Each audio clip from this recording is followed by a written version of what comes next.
प्रस्तुत है राजा Sharda Mahesh inter college रावट्सगंज Sonbhadra में आयोजित 75वां आजादी का अमृत महोत्सव के उद्घाटन समारोह पर आधारित रेडियो रिपोर्ट।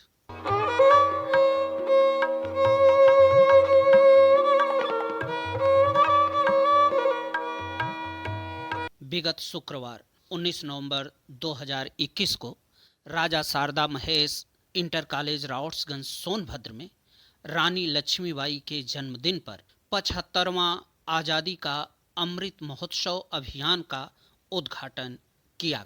भारत माता की वंदना, गणेश वंदना, राष्ट्रीय गीतों के साथ कार्यक्रम का शुभारंभ हुआ।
इस अवसर पर समिति के प्रस्तावों को रखते हुए इस कार्यक्रम के संयोजक वरिष्ठ पत्रकार भोलानाथ मिश्र भारतीय स्वतंत्रता संग्राम का अवलोकन, अध्ययन व मूल्यांकन करें।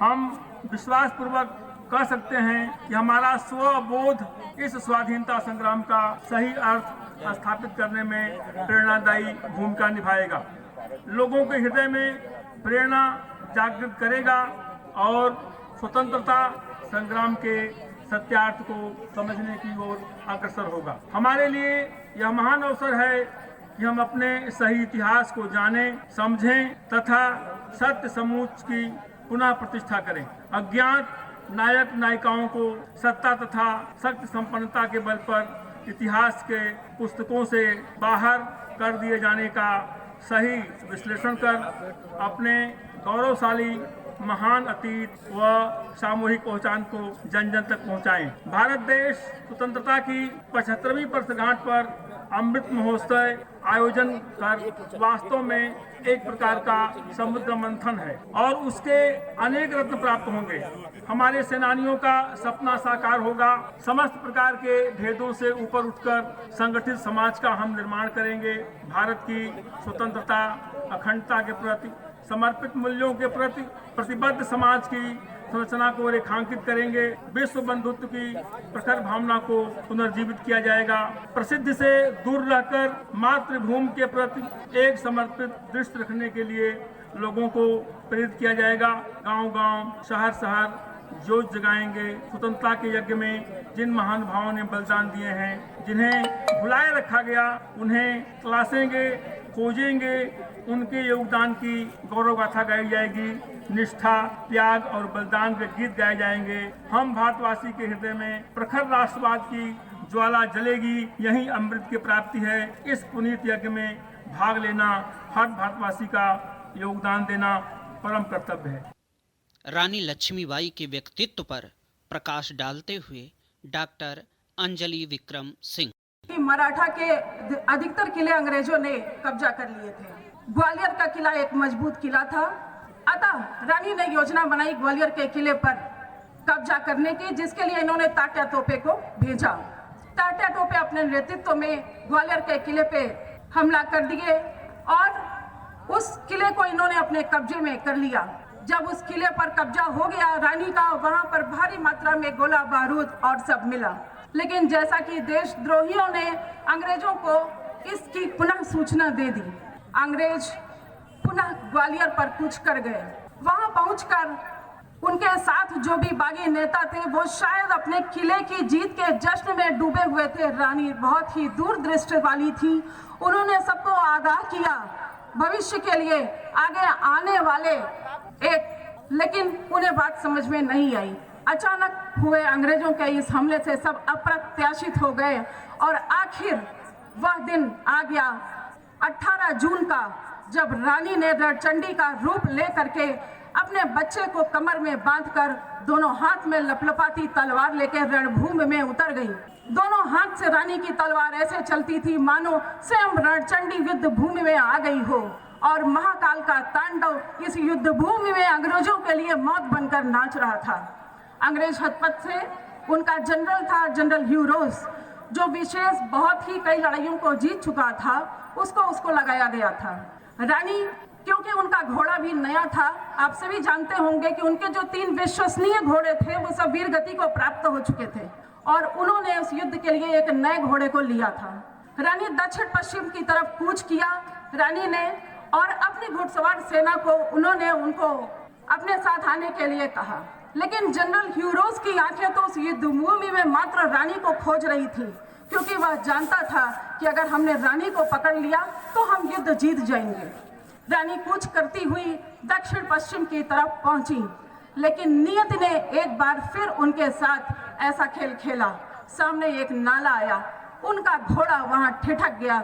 लाख प्रयासों के बावजूद वह घोड़ा आगे बढ़ने को तैयार नहीं हुआ। इतने में शत्रुओं की हमेशा से आदत रही है पीछे से वार करने की। इतने में एक अंग्रेज सैनिक ने उनके ऊपर पीछे से वार किया। रानी ने उस वार को झेलते हुए तुरंत मुड़ के दूसरी तरफ वार किया और उस अंग्रेज सैनिक को मार दिया। रानी अब अंग्रेज की सेना से घिर चुकी थी। दूसरी तरफ से उन पर बंदूक से वार हुआ। बंदूक की गोली लगने के बाद भी तलवार उनके हाथ से छूटी नहीं और रानी अपने घोड़े पर लटक गई। उनके विश्वसनीय सैनिक देख रहे थे, जो उन्हें उठाकर कुटिया के पास ले गए, क्योंकि रानी ने अपने सैनिकों को कहा था कि मेरी देह अंग्रेजों के हाथ नहीं लगनी चाहिए। उस कुटिया में जाकर आनंद फानन में उन्होंने रानी का अंतिम संस्कार कर दिया और जब अंग्रेज उस कुटिया को घेर कर वहां पहुंचे तो उनको वहां राख के ढेर के सिवा कुछ नहीं मिला। रानी की मात्र देह छूटी थी, लेकिन रानी लक्ष्मीबाई सदा के लिए इतिहास के पन्नों में अमर हो गई और आज भी हिंदुस्तान की हर नारी में, हर हिंदुस्तानी के दिल में रानी धड़कन बन के रहती है। रानी हर नारी का गर्व है, अभिमान है। युगों युगों तक वह हमारे लिए गर्व और अभिमान रहेगी। धन्यवाद। अपने काव्य पाठ के साथ कवित्री डॉक्टर रचना तिवारी। वो चरण रज को माथे लगाती रही, हो विजय श्री समर में मनाती रही। वो चरण रज को माथे लगाती रही, हो विजय श्री समर में मनाती रही। लौट कर सरहदों से वो आया मगर, लौट कर सरहदों से वो आया मगर, फिर न जागा कभी वो जगाती रही, फिर न जागा कभी वो जगाती रही, फिर न जागा कभी वो जगाती रही। और इस तरह की कुर्बानी देने के बाद जब दहशतगर्द हमारे हिंदुस्तान का इतिहास अपने खून के छींटों से लाल करना चाहते हैं, तब हम उनके लिए 4 पंक्तियां देना चाहते हैं। सुनिएगा। इतिहास के कुछ जख्म याद कर लिया करो, इतिहास के कुछ जख्म याद कर लिया करो, खूनी कहानियों को जरा पढ़ लिया करो, खूनी कहानियों को जरा पढ़ लिया करो। माना कि सियासत के खिलाड़ी हो तुम मगर, माना कि सियासत के खिलाड़ी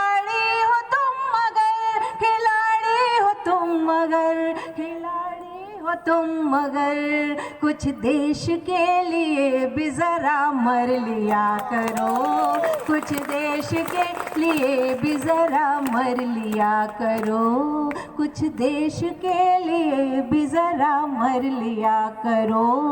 आतंकियों का धर्म कोई जाति नहीं है, आतंकियों का धर्म कोई जाति नहीं है, लाशों पे घर बनाना नई बात नहीं है, लाशों पे घर बनाना नई बात नहीं है। कुछ देश के गद्दार इसकी जड़ में छुपे हैं, कुछ देश के गद्दार इसकी जड़ में छुपे हैं, इसकी जड़ में छुपे हैं, इसकी जड़ में छुपे हैं, वरना ये हमको छू ले ये औकात नहीं है, वरना ये हमको छू ले ये औकात नहीं है, वरना ये हमको छू ले ये औकात नहीं। सोनभद्र के स्वतंत्रता संग्राम सेनानियों के बारे में अपने विचार व्यक्त करते हुए विजय शंकर चतुर्वेदी।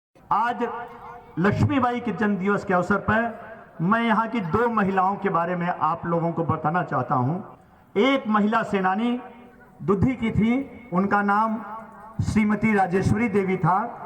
1941 का जब व्यक्तिगत सत्याग्रह आंदोलन चल रहा था, जिस तरह से इस आयोजन समिति ने अपने छोटे छोटे मंडल खंड बनाए हैं, वैसे स्वतंत्रता सेनानियों ने भी उस समय छोटे छोटे मंडल और छोटे छोटे खंड बना रखे थे। राजेश्वरी देवी ने कहा कि मैं भी स्वतंत्रता आंदोलन में प्रतिभाग करना चाहती हूँ। दुधी मंडल के सेनानियों ने उन्हें कहा नहीं, वे महिला हैं, बड़ा कष्टकारी कंटक भरा यह मार्ग है, आप घर में ही रहिए, ज़्यादा ठीक है, सेनानियों की सेवा करिए, यही ठीक है। लेकिन वह वीरांगना मानने वाली नहीं थी। उन्होंने स्वतंत्रता आंदोलन के महानायक पंडित महादेव चौबे जी से संपर्क किया। चौबे जी ने उनका स्वागत किया और 1942 की महाक्रांति की अगुवाई परासी के शहीद उद्यान में होती है, तो उसका जयघोष, उसका उद्घोष श्रीमती राजेश्वरी देवी ने किया और अंग्रेज फिरंगी सिपाहियों ने उन्हें 2 साल की कड़ी कैद की सजा सुनाई और 2 साल तक वो कड़ी सजा भुगतती रही। 50 रुपए जुर्माना भी हुआ, लेकिन उन्होंने उस जुर्माने को नहीं भरा। फलस्वरूप 1 माह की उन्हें और सजा भुगतनी पड़ी। दूसरी महिला जिनका सोनभद्र के स्वतंत्रता आंदोलन में बहुत त्यागपूर्ण बलिदान है, मैं आप लोगों के सामने उन्हें भी रखना चाहता हूं। उनका नाम था शिव कुमारी। पिटराही के पंडित महावीर पाठक की पुत्री और देश की आजादी के लिए सर्वस्व अर्पण का व्रत ले चुके पंडित महानायक पंडित महादेव चौबे की पत्नी। 1941 में भयंकर अकाल पड़ा, चारों ओर कोहराम मचा हुआ था, घर में अन्न नहीं था, लेकिन पंडित महादेव जी चौबे को भूख नहीं लगती थी। उनके सामने बस एक ही सपना था, भारत की आजादी का। वे जेल चले गए। अंग्रेजों ने उन्हें वहां पे कड़ी यातनाएं दी। एक एक भारत माता की जय और वंदे मातरम के उद्घोष कहने पर उन्हें एक एक सप्ताह तक खड़ी हथकड़ी में उल्टा लटकाया जाता था। लेकिन शिव कुमारी जी के पति जेल चले गए। उनके दोनों पुत्र पंडित प्रभाशंकर और पंडित देवेंद्र नाथ भी जेल चले गए और अंग्रेजों का जुल्म इतने पर भी नहीं थमा।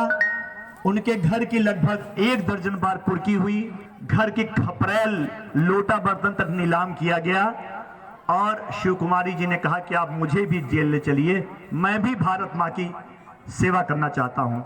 लेकिन यही के हमारे दरोगा पुरुषोत्तम सिंह जी हुआ करते थे, उनका भी, भले वो अंग्रेजों के सिपाही थे, लेकिन उनका भाव देश के प्रति था, देश प्रेमियों के प्रति था। उन्होंने उन्हें प्रणाम किया और वो उनका जेल नहीं ले गए। उनका भी योगदान बहुत ही अनुकरणीय, स्तुत्य है। अभी आप सुन रहे थे राजा शारदा महेश इंटर कॉलेज राउट्सगंज सोनभद्र में आयोजित 75वां आजादी अमृत महोत्सव पर आधारित रेडियो वृत्तांत। प्रस्तुतकर्ता अजय प्रताप कटियार, प्रस्तुति सहयोग अख्तर अली, स्थल ध्वनांकन व वाचन सुनील कुमार तिवारी।